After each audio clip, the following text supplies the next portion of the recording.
So, Kirby, it's been a massive, massive month at the Skool Games. What has been the most surprising thing for you along the way?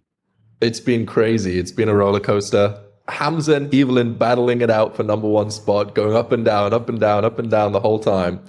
I saw Hamza's scheduled in an Adonis Super Bowl, he called it, some big event. I was like, okay, maybe Hamza's going to get number one.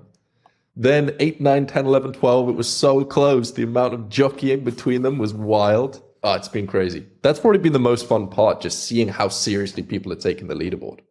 Yeah, and the fact that like the monthly recurring revenue just like seemed to double in the last 5 days, I was like, dude, what is going on? Yeah. It's good though. I feel like making business into a game is something that is so powerful. Like there was so many people that are on the fence. Like I know I kind of want to do something at some point, or they're sort of growing their business, but they're not really going all in. As soon as you say, okay, here's the start, here's the finish, here's a specific deadline, there's a leaderboard where everyone can see how well you're doing. There's prizes if you win, and there's prizes if you get 3 members to cross. It's like, okay, well, I've got to do it now. There's like activation energy.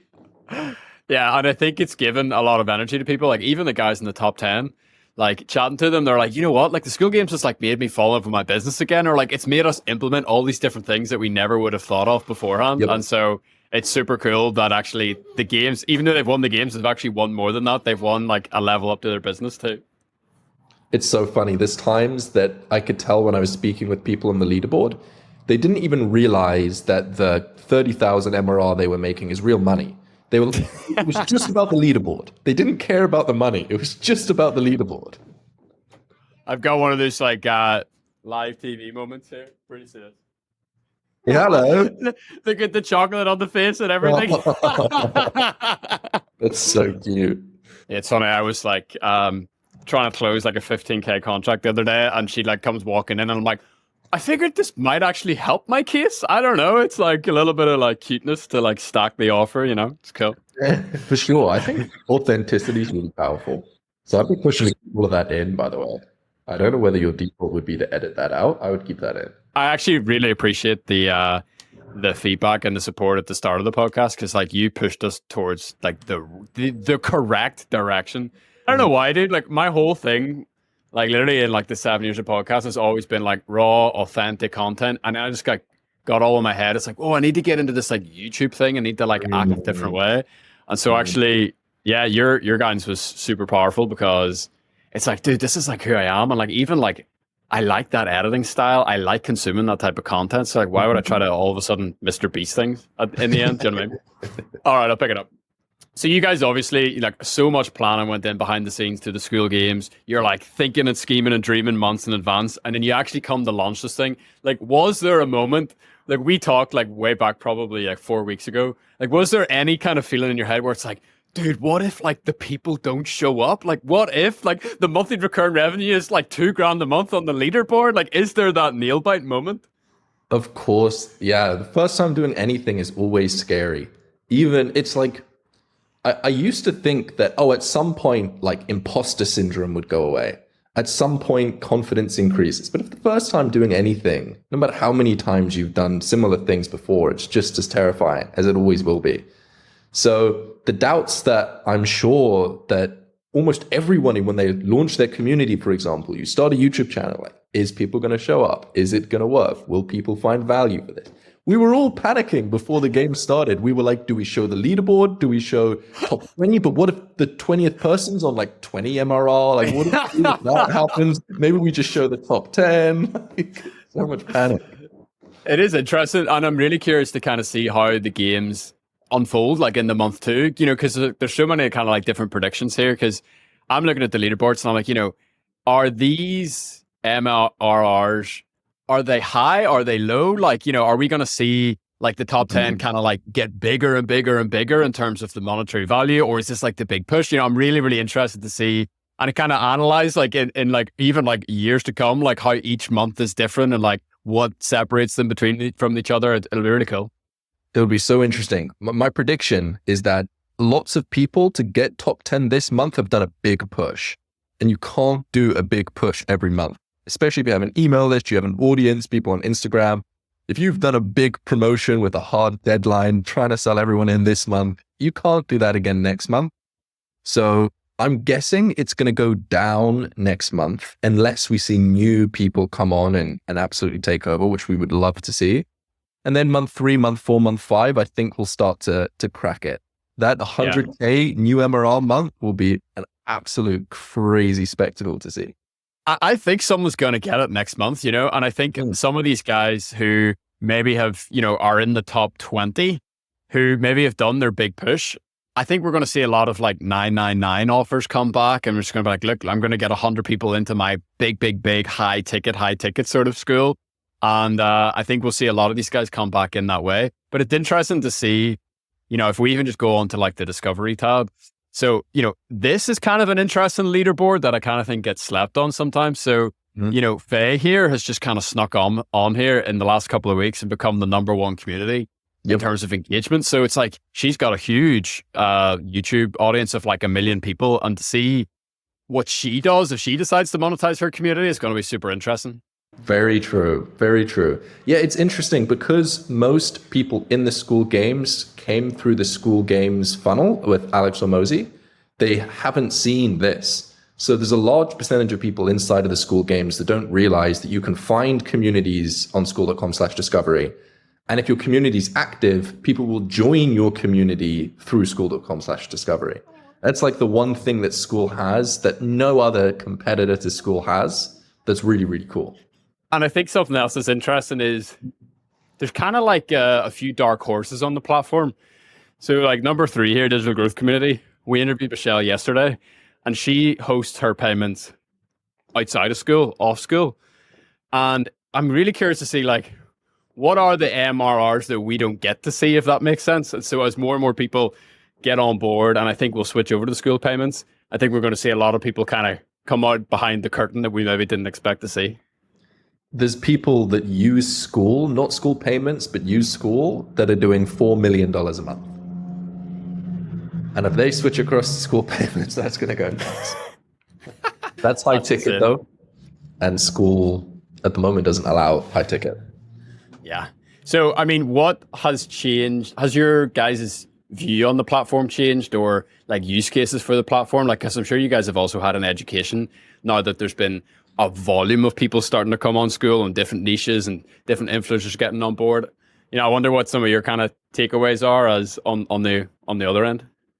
Well, one of the interesting things is that the existing users that were on Skool wanted in the payment system high ticket and one-time payments. Those were like the 2 things that they wanted.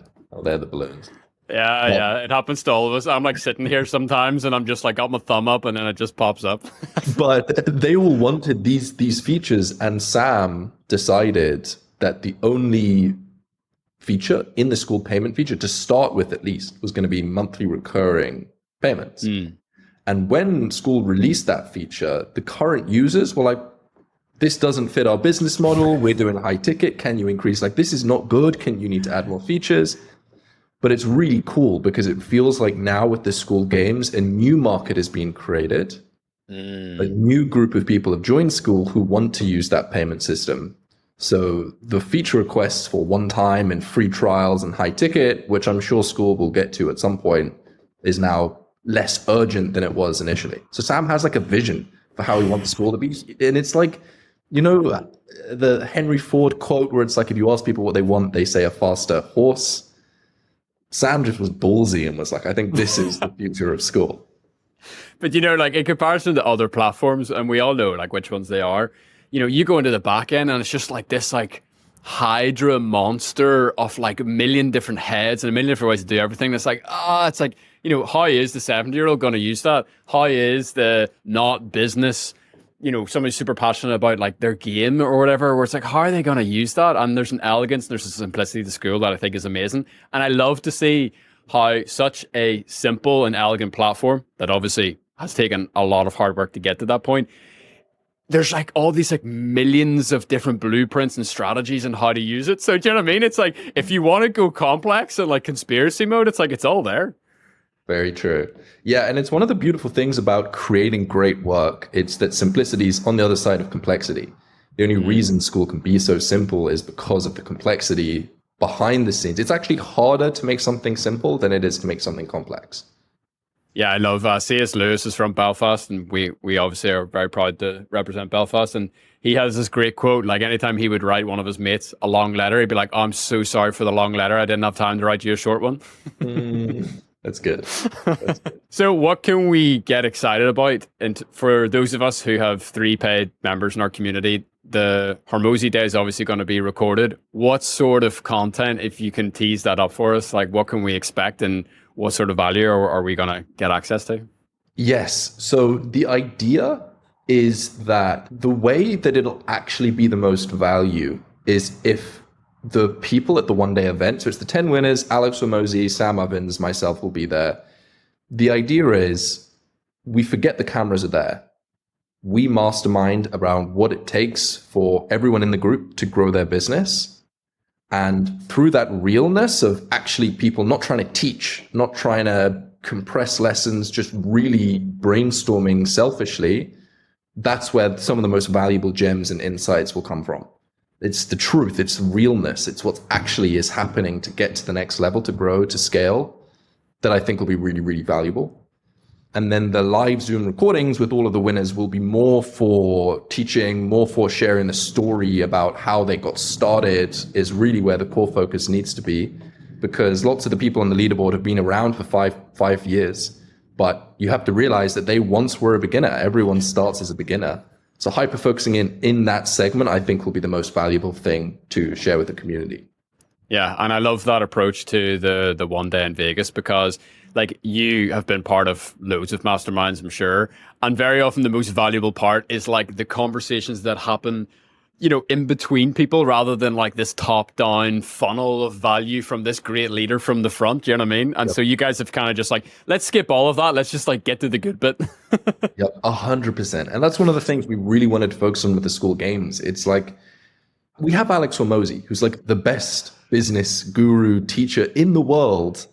And yet we want it to be about the community. We don't want it to be Alex on stage teaching. I think people learn best when they hear stories.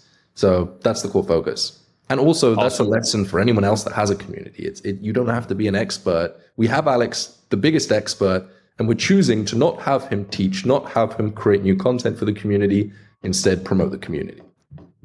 Yeah, and that's something that you said like way back in episode 1 of like the power of a community versus creating content. It's like content's all about the person, whereas community is all about the people who are inside. That was just a massive unlock and super valuable. Talk to me about the weekly Zoom calls. Like what's the vision behind that? Get us excited about it. Yes. So we've just seen the 10 winners, all of them very experienced, tons of lessons to share every week. Probably actually 2 to 3 times a week is the current plan. There'll be live Zoom calls with the winners that anyone in the Skool Games can attend to live. We'll be walking through the story of how they got started. If they were to start again, what would they do? How they got their niche started, how they started getting traffic, how they picked what their group should be about, all of those sorts of things. And anybody that's in the Skool Games can show up live, ask questions to the winners. I'll be there to facilitate, taking questions, crowdsourced from the community, passing it on to the winners. So it should be really valuable, just dissecting the whole story, how these people got started and sharing it with everyone in the games.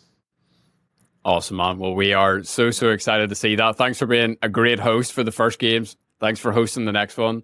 And I'm looking at the community here. I'm like, the community's popping off right now. If just like everyone getting psyched for round 2, month 2 of the Skool Games. So yeah, really looking forward to it. And thanks for everything. Me too. March 1st, 9 a.m. start. I'm excited. Let's go.